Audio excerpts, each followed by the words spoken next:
Assalamualaikum warahmatullahi wabarakatuh. Hari ini kami kelompok 3, mata kuliah biostatistik akan membuat video tutorial tentang uji T berpasangan. Sebelum praktek dalam aplikasi SPSS, kami akan menjelaskan konsepnya. Apa itu uji T berpasangan, tujuannya, dan interpretasinya. Langsung saja, di sini kami sudah membuat beberapa sheet. Yang pertama kita bahas adalah pengertian. Di sini pengertian uji T berpasangan adalah uji statistik parametrik yang digunakan untuk membandingkan dua rata-rata dari kelompok yang sama, yang diukur pada dua waktu atau kondisi berbeda. Disebut berpasangan karena data berasal dari subjek yang sama, sebelum dan sesudah perlakuan atau intervensi. Contohnya, berat badan pasien sebelum dan sesudah mengikuti program diet, tekanan darah sebelum dan sesudah pemberian obat, skor pengetahuan sebelum dan sesudah edukasi kesehatan. Kemudian, tujuan dari uji ini adalah untuk mengetahui apakah terdapat perbedaan yang signifikan secara statistik antara dua rata-rata min dari satu kelompok yang sama dalam dua kondisi berbeda. Misal, sebelum dan sesudah. Lanjut yaitu ada beberapa asumsi pada uji T berpasangan. Pertama, data berskala interval atau rasio kuantitatif. Kedua, data berasal dari kelompok yang sama berpasangan. Ketiga, data terdistribusi normal. Keempat, tidak ada outlier ekstrem karena sensitif terhadap nilai ekstrim. Inilah konsep dasar yang harus kita pahami dalam melakukan uji T berpasangan. Lanjut kita ke kasus saja. Di sini kami sudah menyiapkan contoh kasus. Dengan judul penelitian pengaruh edukasi gizi terhadap berat badan pasien gizi lebih di puskesmas. Dan tujuan penelitiannya adalah untuk mengetahui apakah terdapat perbedaan berat badan yang signifikan pada pasien gizi lebih sebelum dan sesudah mengikuti program edukasi gizi selama 4 minggu. Jenis data yang digunakan adalah data numerik kontinue dengan data berat badan dalam kilograms berpasangan yaitu diukur pada pasien yang sama sebelum dan sesudah intervensi. Bergeser ke sebelah sini, kami sudah membuat sebaran data dari 10 responden. Yaitu berat badan sebelum dan berat badan sesudah. Data inilah yang akan kita input ke SPSS dan ini datanya sudah dengan skala interval ya. Lanjut ke hipotesis ya. Untuk hipotesis akan ada dua kemungkinan berdasarkan hasil ujinya yaitu H0 dan H1. H0 adalah tidak ada perbedaan berat badan yang signifikan sebelum dan sesudah edukasi gizi.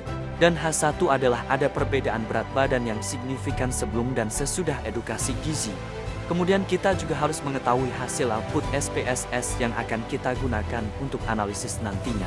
Bagaimana caranya? Yaitu kita lihat nilai sig detail. Jika p-value kurang dari 0,05 artinya ada perbedaan signifikan. Sedangkan jika p-value lebih dari 0,05 artinya tidak ada perbedaan signifikan. Silakan untuk diingat ya, supaya nanti saat membaca output lebih mudah. Langsung kita buka saja aplikasi SPSS. Nah, di aplikasi ini kami sudah membuat variabelnya. Kami membuat variabelnya pada variabel view ini ya. Di sini ada dua variabel yaitu berat badan sebelum dan berat badan sesudah. Variabel ini kami inputkan seperti pada layar ya. Lalu kita ke data view. Kita klik saja di sini. Nah, ini adalah data yang sudah kami inputkan. Ada data BB sebelum dan BB sesudah. Sama seperti data pada contoh kasus tadi, di sini ada data dari 10 responden yang kami inputkan. Langkah selanjutnya adalah kita akan melakukan analisis uji T berpasangan. Silakan untuk diikuti caranya. Klik Analyze. Pilih Compare Means. Lalu pilih yang Paired Sample State Test. Kita pilih yang ini karena kita akan melakukan uji T berpasangan. Kita klik saja yang ini. Maka akan muncul tampilan ini. Kita letakkan BB sebelum ke variabel 1 dengan menghubungkannya menggunakan tanda panah ini. Selanjutnya BB sesudah kita letakkan ke variabel 2. Maka tampilannya seperti ini ya. Kemudian kita klik Bootstrap. Di sini tidak ada yang perlu diubah, biarkan saja. Langsung ke Continue saja. Lalu kita klik Options. Kita lihat persentasenya, jika sudah tertulis 95% maka tidak perlu diganti. Namun kalau tertulis 90% kita ganti ke 95%. Kita klik Continue lagi. Lalu klik OK. Nah, maka akan tampil output dari analisis yang kita lakukan. Di sini ada 3 tabel yang muncul, kita akan bahas satu persatu ya. Kita pindah ke sini ya. Pertama akan kita baca yaitu tabel paired sample statistic. Pada output ini adalah memperlihatkan hasil ringkasan statistik deskriptif dari kedua sampel atau data, BB sebelum dan BB sesudah. Di mana pada output ini terdapat N jumlah responden tetap 10, artinya tidak ada missing data atau tidak ada data yang error. Kemudian kita lihat nilai min antara sebelum dan sesudah ada perubahan dan penurunan, sehingga di sini dapat kita tarik kesimpulan juga bahwa terdapat perbedaan BB sebelum dan BB setelah dilakukan edukasi gizi. Namun dalam uji statistik kita harus membaca hasil sampai dengan akhir. Lanjut ke tabel yang kedua yaitu tabel paired samples correlations.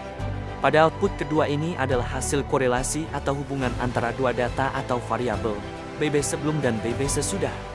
Di sini nilai seg yang muncul adalah 0,0, artinya nilainya kurang dari 0,05. Jika berdasarkan dengan ketentuan hasil berarti ada perbedaan signifikan antara sebelum dan sesudah. Selanjutnya kita ke tabel output ketiga yaitu tabel paired samples test. Ini adalah tabel output ketiga ya teman-teman. Di sini kita ulas lagi saja untuk pengambilan keputusan ya sebelum kita menganalisis tabelnya. Kita perhatikan bagian ini. Jadi dalam pengambilan keputusan kita perhatikan nilai sig to tail. Dengan ketentuan, jika panjang value kurang dari 0,05 artinya ada perbedaan signifikan. Sebaliknya jika panjang value lebih dari 0,05 artinya tidak ada perbedaan signifikan. Maka hasil analisis dari output ini adalah, berdasarkan uji T berpasangan, terdapat penurunan signifikan pada berat badan setelah diberikan edukasi gizi pada pasien gizi lebih. Dengan hasil p-value 0,0, artinya nilai tersebut kurang dari 0,05. Maka, hal ini menunjukkan bahwa pemberian edukasi gizi memiliki pengaruh terhadap penurunan berat badan. Baiklah teman-teman, mungkin cukup sekian video tutorial uji T berpasangan pada aplikasi SPSS ini. Hanya ini yang bisa kelompok kami sajikan. Semoga dapat dipahami dan bermanfaat buat kita semua. Kami akhiri. Wassalamualaikum warahmatullahi wabarakatuh.